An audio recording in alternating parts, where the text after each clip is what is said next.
okay, she's retiring, she's going to be a grandmother, she's going to knit sweaters. But she immediately continued and it kind of enhanced her engagement. And now I can say I was kind of jealous. And that she has that capacity. She has that ability to look over herself, and to carry that frustration of scooping the ocean with a spoon, and I was proud.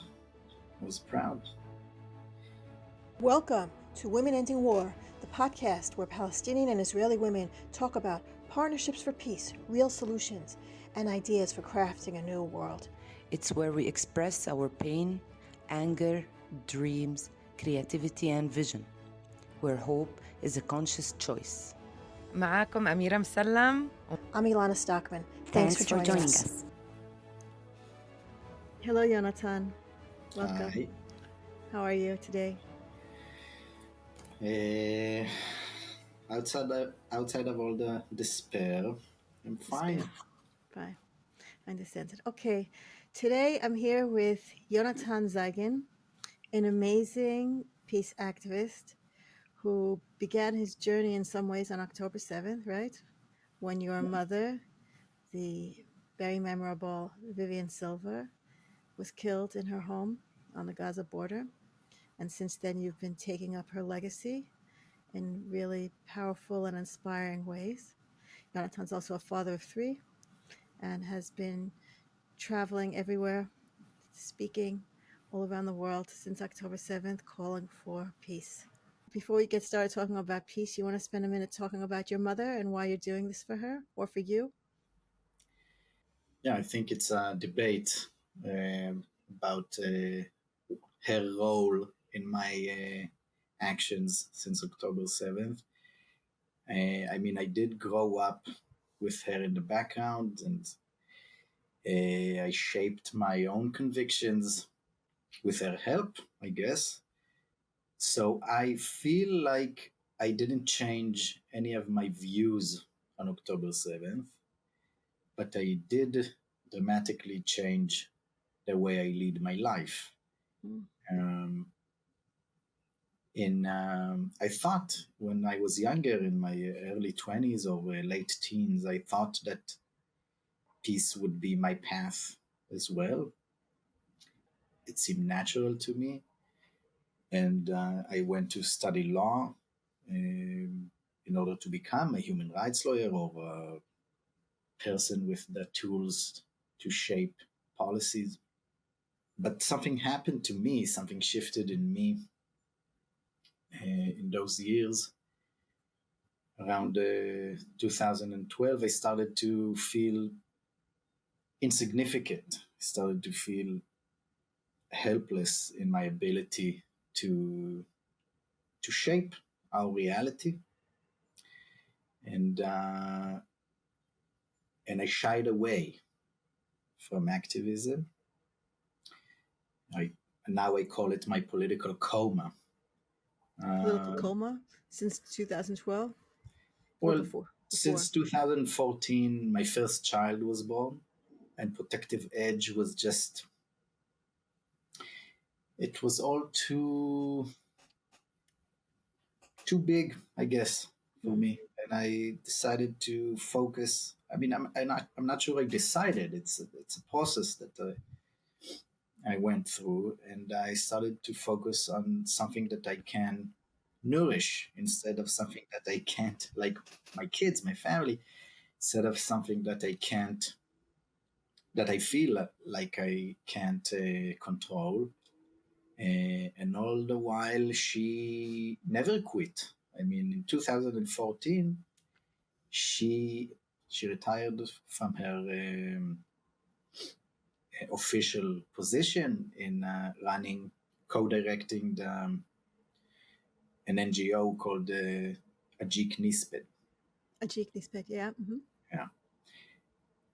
But she immediately became just more and more involved. After a lifetime of involvement and engagement, she just continued. I thought, okay, she's retiring. She's going to be a grandmother. She's going to knit sweaters. But she immediately continued and it kind of enhanced her engagement with Women Wage Peace and Road to Recovery and sitting on boards of organizations, volunteering. And I shamefully, I taunted her. Did you? It's just your addiction or your hobby. It's not, it doesn't mean anything. It doesn't have like concrete meaning in the world. And she would answer me, you can laugh at me how much you want sitting on your couch. And she was right, Now, when I do what I do, a lot of times it feels fruitless, right? But it always feels like it has purpose. And that's enough, because we all contribute whatever we can. We do these small gestures, actions, movements, and they come together without us realizing, without us knowing in advance. But they join into this, I don't know, matrix of movement, of change. And she held on to that all of the years. And now I can say I was kind of jealous.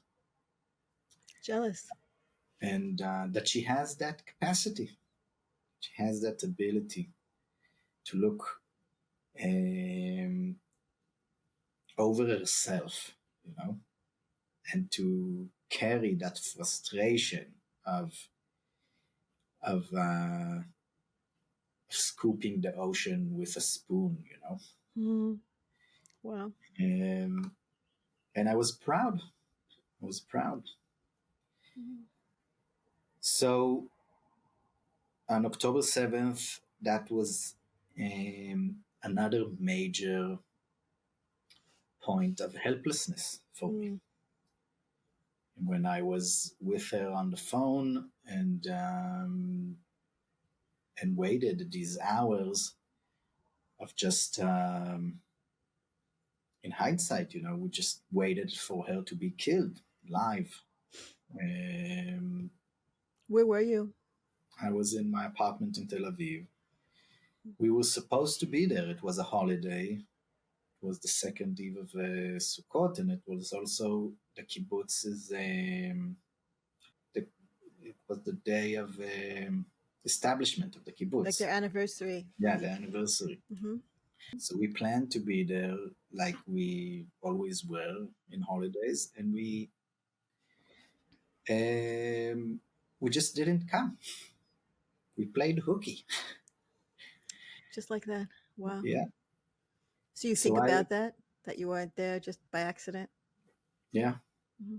So you were on the phone with her the whole morning while she's... So I woke up in Tel Aviv, and it took me a while to realize that it's something unusual, that there's an incursion. We woke up from alarms to the sound of sirens, and I didn't pay it much attention. It wasn't dramatic in my eyes until it was. And then I called her, and we talked and we corresponded until it was done. And at some point, we, both of us, I think, I don't know about her, maybe she, did me a courtesy, but I had this dual experience of, on the one hand, understanding that something really unusual is happening and terrible, and in the same time, not comprehending. and just, thinking, holding on to this notion that it's this will be over in a minute, and another minute, and another minute. So at one point, I heard really loud gunshots outside of a window. I was hearing it through the phone. And I asked her, okay, Mima, what's the protocol? I mean, should we continue talking till the end, or should we take this chance to say goodbye? And she said, yeah, let's say goodbye. And we had our parting words, and I'm thankful for that. And most of my friends didn't have the chance to do that. Wow. And at 11 a.m. we wrote our last messages. She wrote me that they're inside the house. Wrote her that I'm with her, and she said, I feel you. And that was her last message. Wow. Wow. Wow. So out of that immense feeling of helplessness, this time it called me into action. Contrary to 2014, this time I felt like an awakening and a very deep sense of responsibility. To become engaged and to not let go of the prospect of change, and to contribute whatever I can to it. That's amazing. It's so amazing. Because so many people since then in similar circumstances have moved in a very different direction, or so it seems. Is that true? Am I saying that right, in your opinion? Yeah, I think, I think it just enhanced your deep convictions, I guess. I don't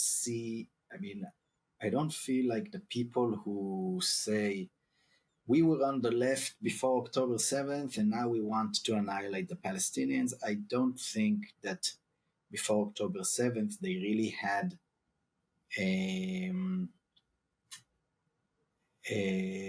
like serious, deep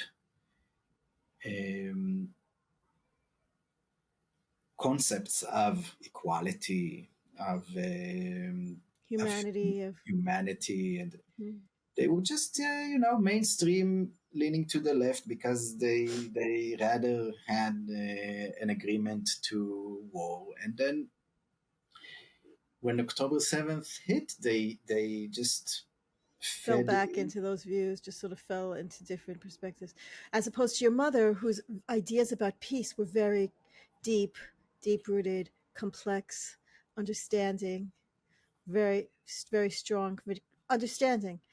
Yes. I mean, a lot of times, for instance, I saw you last week. Was it last week or this week? I can't remember. On Dizengoff Center, we had this protest in Dizengoff, and when you were speaking in Dizengoff Center, and other people were speaking, there were a few hecklers there. There was this one woman in particular screaming the whole time, screaming.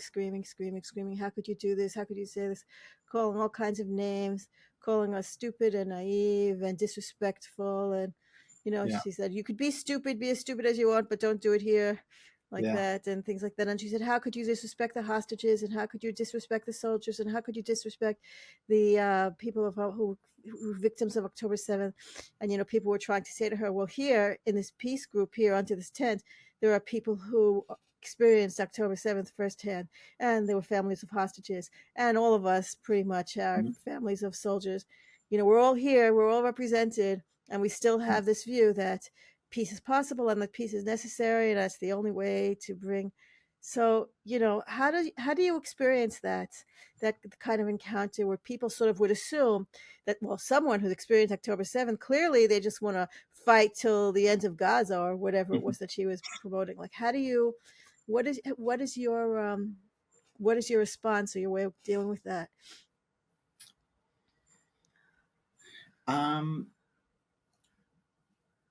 My joke is that I don't hold it against them.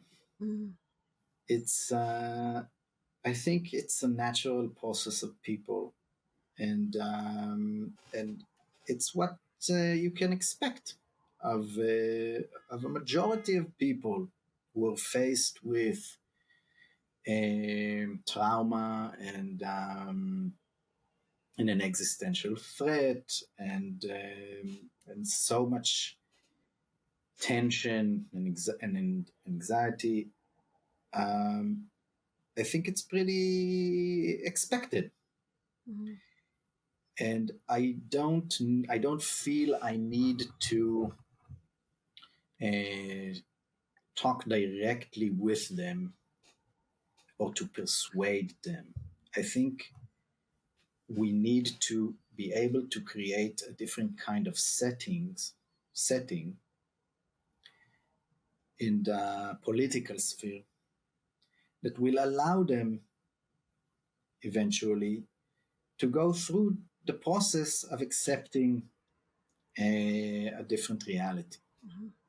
So you basically say, I think somebody there said it also, that the hecklers are basically proof that we're all in pain. We stood there for also for the people who it wasn't just heckling. I don't know how long did he stay, but the event finished very violently, very, very violently, where like a horde of young men, who I presume at least some of them served in Gaza in the past 2 years, they it felt like the beginning of lynch. Wow. It was very threatening and very violent. But I stood there and I said to myself, well, we're standing here for them as well. Because a person that his face is warped from hatred and is willing to inflict violence on just someone who speaks about an issue, Yeah. that is something that is unhealthy, and it happens because of our context Yeah.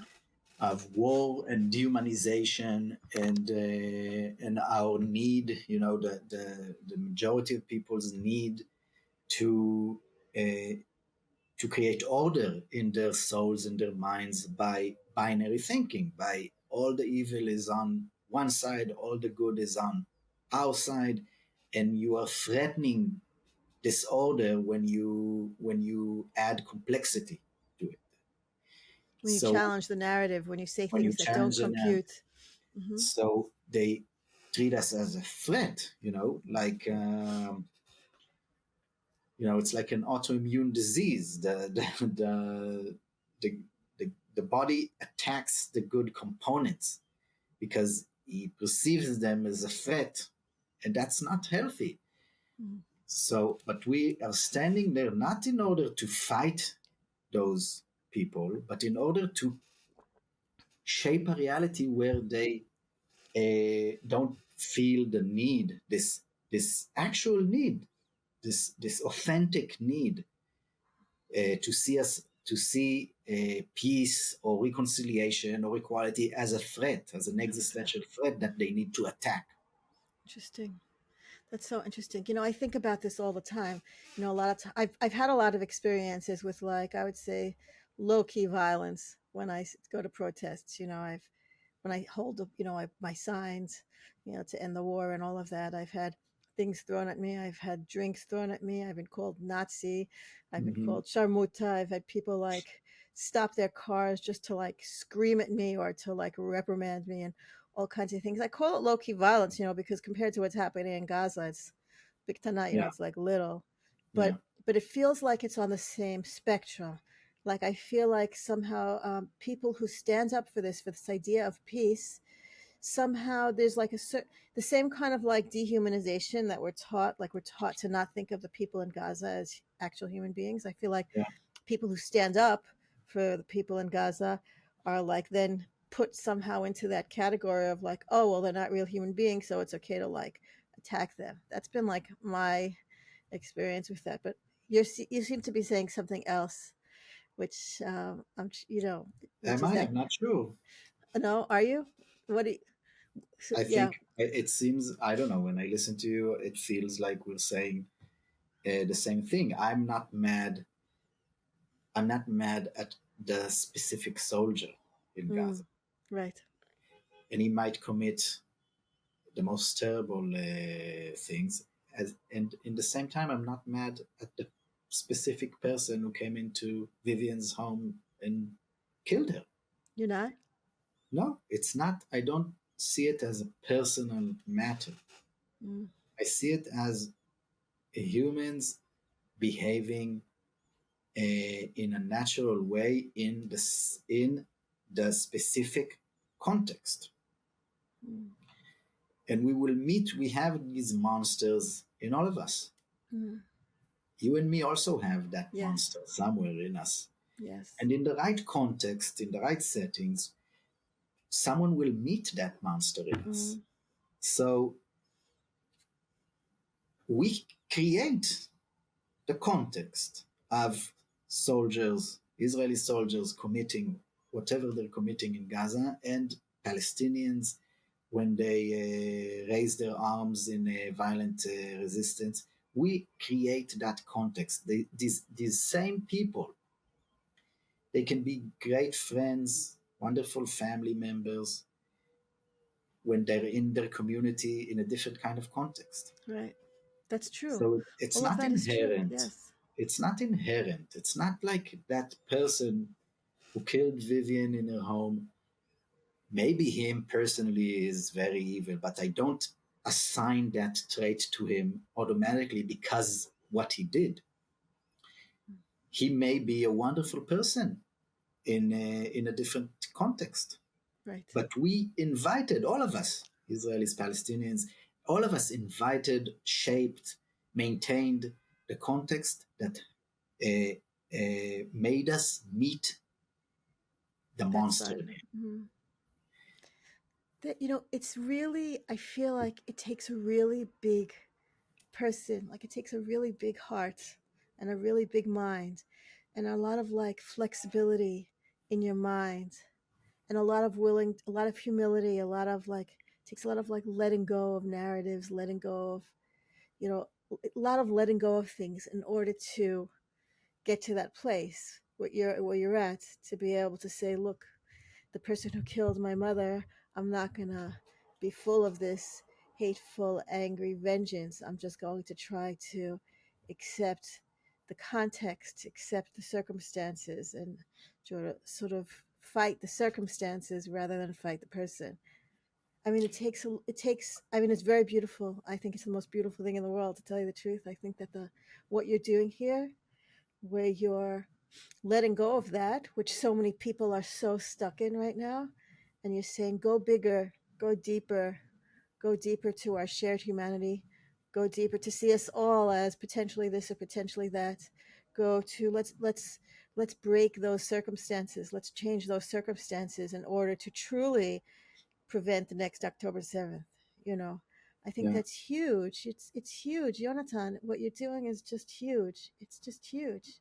It's such a model for all of us. It's exactly the process that I would love to see our people go through now. That's what I want in life. I want everybody to like learn from you. That's what I want. I mean, seriously, that is what I want in life right now. Uh, I mean, I'm not just, I don't mean to be like mitchanefet. Like, I don't mean to, I'm no, I saying, mean, but it I is know. very empowering to hear you, to Yeah. to listen to you Yeah. speak. So, yeah. You know, um,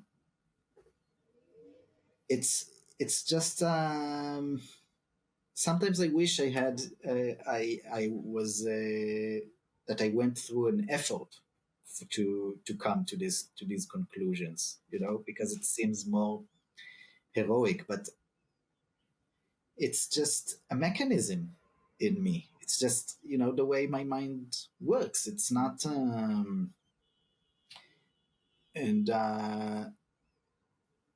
and that's why I think that I may be unusual or out of the ordinary in terms of the mainstream, but I'm not unique.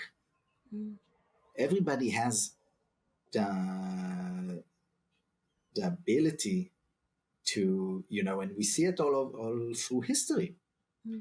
Peoples who came out of terrible, awful, violent clashes and became peoples in a reconciliation process.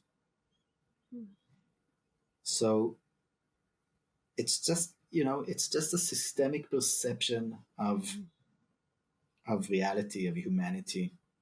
Do you think that your mother had an impact on your ability to come to this place? Do you think that, like, because you grew up with her and she had already been doing this for such a long time, she had already been, breaking down those systems of like dehumanization of the other and of vengeful thinking and black and white thinking. She had like spent her whole life doing that. So even if you were not quite with her, for part of that time, that somehow when you got to this fateful moment, that maybe all of that she had done, like, because you said it wasn't an effort for you, like, oh, didn't you? That's like so interesting. Like, you don't see it as something that was an effort.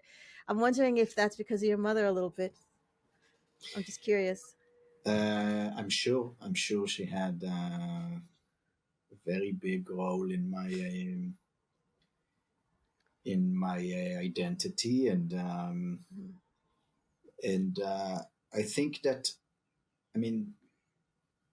I attribute the most important thing I attribute to her is her ability to foster an environment of critical thinking. Interesting. And of the ability to hold complexities. Hold complexity. Mm-hmm.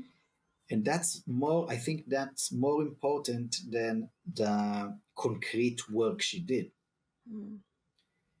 In the ability to confront different issues with these certain tools. So, of course, the fact that I met Palestinians as partners and colleagues of hers and not as others, like complete others, contributed a lot to my perceptions of solidarity and equality. But I think that the way she raised us, I have a brother also, the way she and my father raised us as people who ask questions and that are expected to give answers, and not, she usually wouldn't scold me on something. She would ask, what made you do what you did? What consequences did that hold to others, to yourself? So these questions, I think, fostered my ability for critical thinking and to hold complexities. That with my own path in life, in studying law, which is a very intellectual way of analyzing reality, and then social work. I did a master's in social work, in family therapy and couples therapy, and worked in that for a few years before October 7th. So that also made me the person I am today. And raising 3 kids and being in a partnership, in a relationship for 17 years, I don't know, everything, you can use anything to to Teach you the life lessons you need to compromise, to see the other, to open your heart, to look for complexity, all of those things. yeah. Welcome everyone to season 4 from Women Ending War. معاكم أميرة مسلم ومعاكم I'm Ilana Stockman. Thank you for being here with us. We're happy to have you here. And if you like what you're hearing, what you're watching, don't forget to subscribe, follow, like, and share. Thank you. Thank you. So interesting, because I was thinking about that while you were talking about how in Paris, everyone there came with lots of pains, and ancient pains and contextual pains, but also very recent, current, like that day pains. Everyone there, Palestinians and Israelis, were all super worried about everything going on here, missiles and more war and more threats and all of that. And we're all sort of carrying all that. And yet,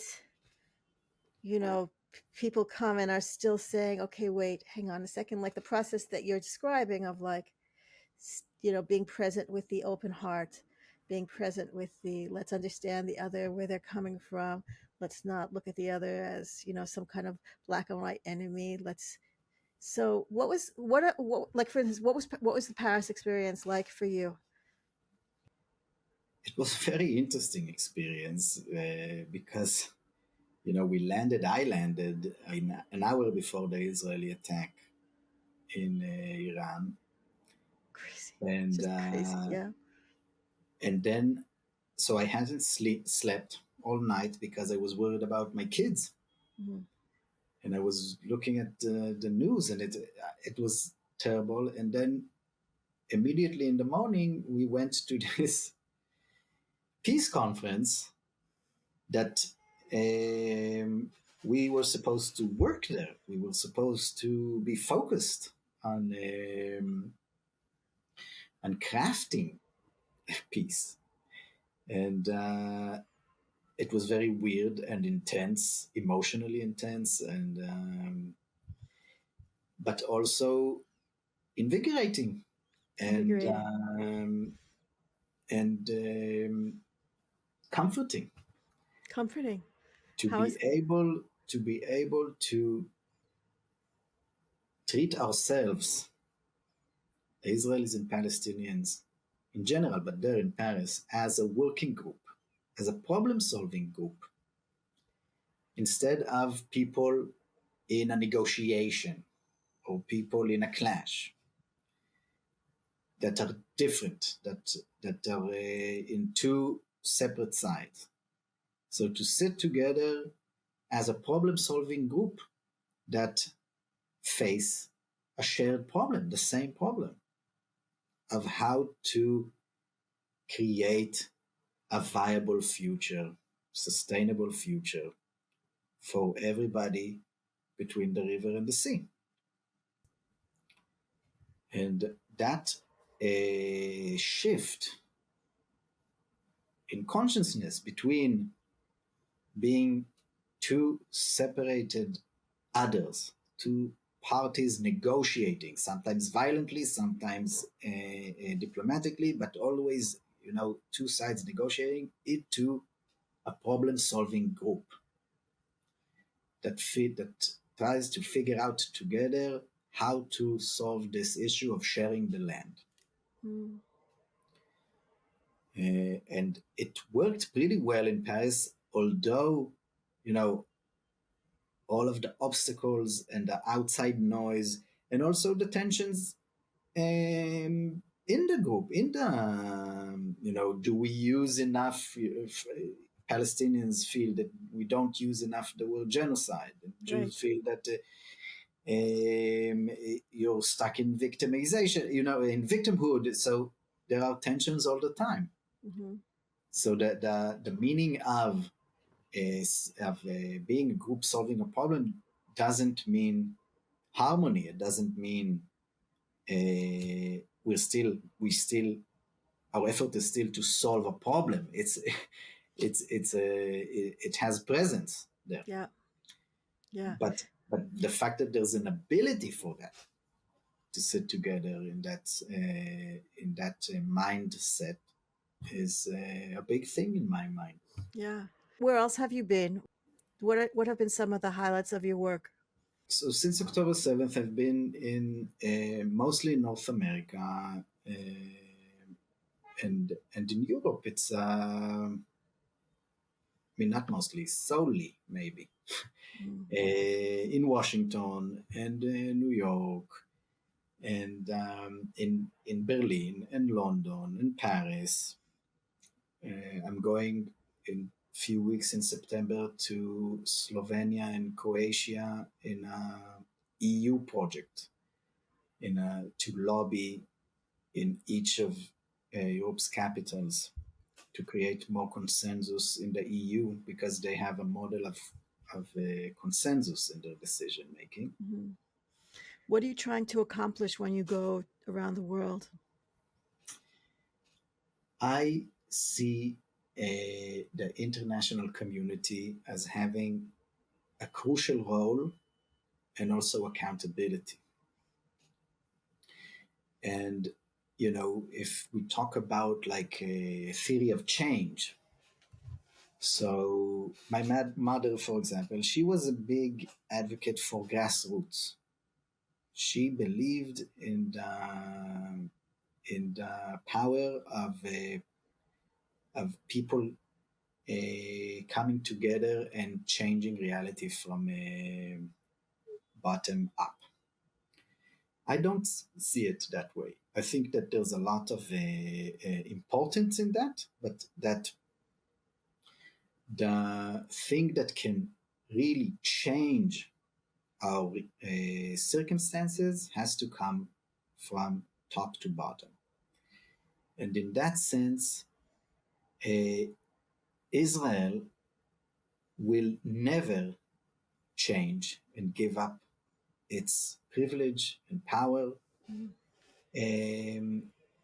if we are continued to be enabled and if we are continued to be supported and if the policies of the international web of interests is feeding into, or our conflict is feeding into, and the occupation is feeding into the web of interests of the general international community. So in that sense, there's really a crucial role of outside powers to create the possibility, the prospect of change in the occupation and the conflict. And it's not a special, it's not unique. I mean, all of the conflicts, at least the vast majority of conflicts, they may start between two sides, but they are always either enabled or resolved with the intervention of third parties. Mm. And we see it, you know, all over. You take any conflict, most of them are resolved with the intervention of third parties. It reminds me of, theories of abuse. I mean, you come from the world of social work. So, all that victims, or all that bullies need or abusers need is for outside people to do nothing. Like if you do nothing when you're watching and witnessing abuse, doing nothing always enables the bully. It Yeah. always enables the abuser. If we're ever going to stop that, if we're ever going to stop bullying, abuse, violence, oppression, somebody from the outside has to step in. That's what you're basically saying. It's the same. Judith Herman.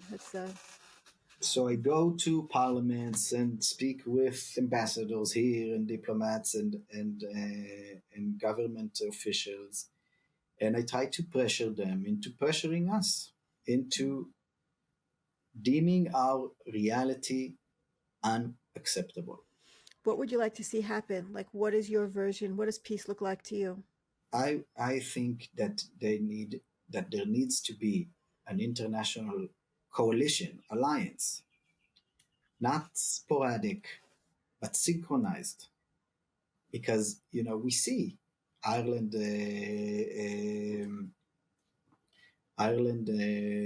recognized the Palestinian state a long time ago. And we just, they're anti-Semites. We closed the embassy. Norway recognized the Palestinian state, and we punished their embassy with closing their humanitarian offices in the West Bank. There needs to be an international alliance that offers a package of, on the one hand, incentives and making a peace worthwhile in terms of trading routes. There's a trading route, IMEC, from India to Europe. It's supposed to go through places. So offering incentives to our path of diplomacy and freezing the occupation and negotiating and starting to go through a holistic diplomatic process. So tourism, economy, trading routes, etc. And in the same time say all the resources that are being unconditionally put into Israel are divested. No trading agreements, no visas. You can't enter countries. You can't, total isolation. And it's hard, we will pay the price. We as citizens will pay the price if our government will continue on this path. But I think that we can't expect European countries to scold us and say this is not right, and then continue dealing with us in terms of commerce like nothing happens, like it's so you're in favor of BDS. You're in favor of boycott, diversity, sanctions. BDS, I don't know the ins and outs of the BDS, but I think that when the way I encounter BDS is when they don't allow Palestinians and Israelis to work together. BDS was very against the Paris conference. And that's insane in my mind and very unconstructive in my mind. Yeah, a lot of the Palestinians were threatened. Like a lot of the Palestinians who came to Paris had very serious threats from within their own community not to come. I'm talking about state relations, diplomatic relations. No Israeli ambassador is being summoned for reprimand ever. No embassy is being closed down. Nothing. Diplomatically, we're not threatened. Economically, we're not threatened. We don't feel like there's repercussions to our policies. So why would we change them? Right. Well, all of this stuff doesn't move Netanyahu. Like that's a really big issue. What moves him? What would actually get Netanyahu to feel threatened, to feel like he has to do something because of international pressure? You think that won't move Bibi? You think it won't move him? Well, I don't know. I mean, I'm just saying that historically, it doesn't seem like anything moves him. He seems to be able to like brush everything off. We can't be isolated. We can't be an island country. But I mean, already now there are a lot of sanctions. Like there are, this war is terrible for the economy. Our credit ratings have gone down. There are already a bunch of countries that are stopping trade. There are Israeli soldiers being arrested around the world. Like there are things happening. Not really. It's not serious. You feel like it's not real pressure. You think that if there was more pressure, as long as it's not synchronized and concrete. So you see here and there, but the United States are still completely with us, right? And our economy is worse because war is expensive. But you don't see, it's not a situation where there's a burden on the economy of both the actual costs of war and sanctions. Mm-hmm. Like you see, peoples like in Iran, when they have sanctions, they feel it. They really feel it. And we, as much as we like to say that Bibi is authoritarian, we still are in a position that we have elections. Mm-hmm. So can you imagine people having trouble buying groceries in the stores and not being able to enter countries, and that the country, the state itself, doesn't have can't trade Mm-hmm. with other countries, Yeah. and that we elect Bibi again? I hope you're right. I mean, I hope you're right. I really hope you're right. You know, I feel like it's hard to know Bibi's support. He's got a base that is unmoved by anything. So I worry about that. But, I think that you make some really important points here. And what do you think about what's going on in Gaza? I mean, now the government is talking about full takeover of Gaza, how they said, full capture of Gaza. What is that? All the time, everything the government does, it's like it's 50 shades of hell. Mm. It's just more and intensifying terribleness. Mm. What can you say? I mean, Yeah. and it's obviously unconstructive for Israelis. Yeah. No one is safer. You said before, people feel uncomfortable being abroad as Israelis now. Yeah. I mean, nothing Everything, about this war has made us safer. It's not made anybody safer. There's nothing positive it hasn't protected Israelis in any way. It hasn't protected Jews of the world. Jews of the world are less safe. It's terrible for everyone, especially the people in Gaza and also the people in the West Bank. And yet, you still get all these people saying, to victory, to complete victory, like it means nothing. Like complete victory, these are just like words. it doesn't matter what people say. It matters what we do, what the policies are. And you see that we are not, I mean, I think that there's this fantasy of Smotrich and probably Bibi as well, to do like this Indianification of the Palestinians, to make them so beaten and so small in number that they are in the end reduced to reservations. But and we did see that happen in the world during history. But I think we're in a different time. We see as when we intensify hell in Gaza, we see more movement in the international diplomacy and geopolitics, and we see more resistance in the peace movement in Israel and Palestine, and the Palestinians themselves. It would just bring more violence, and so we won't be able, I don't believe that we will be able to get to the point of eradicating the Palestinians to the extent that they don't have any national claims anymore or aspirations anymore. And in that sense,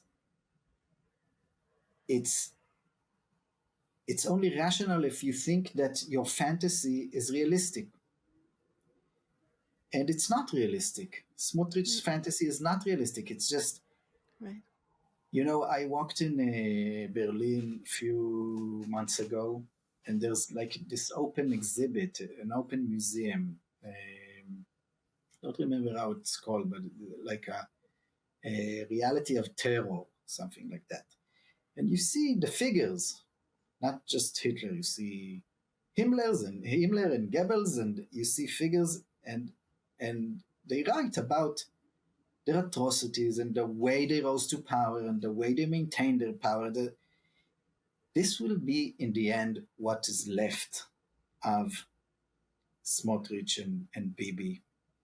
This museum of terror that they put us all through for this period of time. You would have asked a German in 1943 if he can imagine a world without Nazism, even if he was, if he was opposed. I don't think I doubt that they could imagine an end to that regime. You feel like we're in 1943 right now? That's what this feels like to you? I feel like we're in a very, very, very dark phase in our peoplehood that will pass.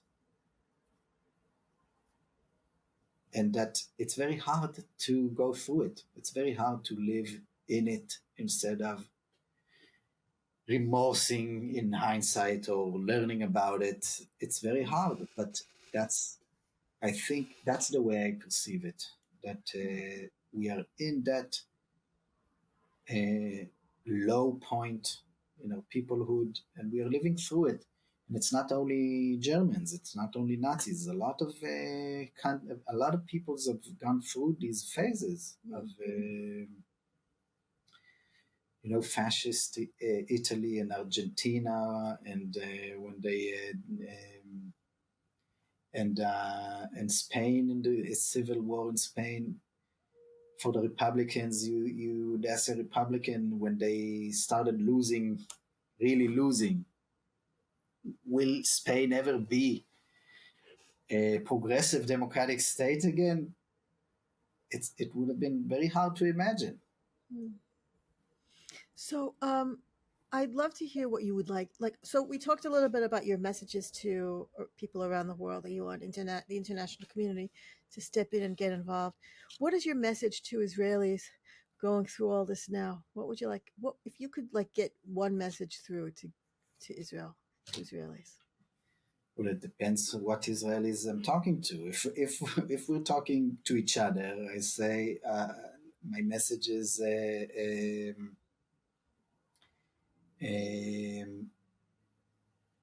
what's the word? Persevere, hold on, continue the work.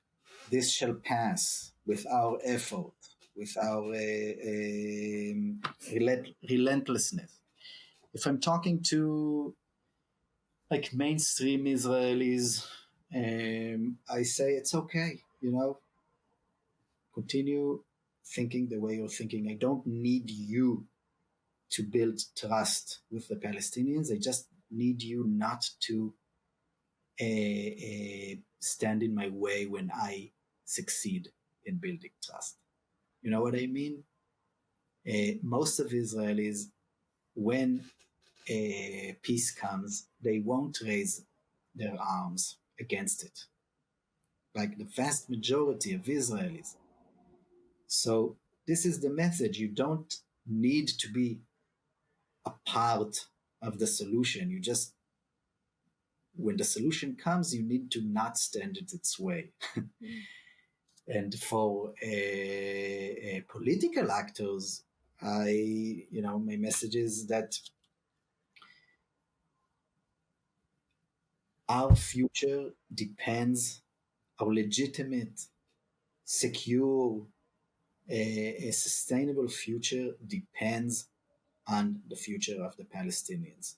It depends on their liberation. And political actors need to bring that back into the agenda. They can do it in a pragmatic way and not in a moral way. I don't care. It doesn't matter from what standpoint they're beginning. But they have a responsibility to their own people to grant them a life worth living and well-being. And the only way for them to achieve that is by ending the occupation and solving the conflict. Amen. Amen. Inshallah. Bezrat Hashem. Yeah, that was very powerful. I agree. Yonatan Zeigen, the inspiring son of the amazing Vivian Silver. Your mother was amazing in her way, and you're amazing in your own way. And it's really a beautiful thing to see. Very, very beautiful. Really beautiful. Thank you so much for taking the time to chat with me. I really appreciate it. Thank you for having me. And keep up your amazing work. Okay. Thanks for listening to Women Ending War. If you want to help create change, you should join us. Subscribe, like, comment, or share. Tell your friends about us. Talk about it. Be part of the solution.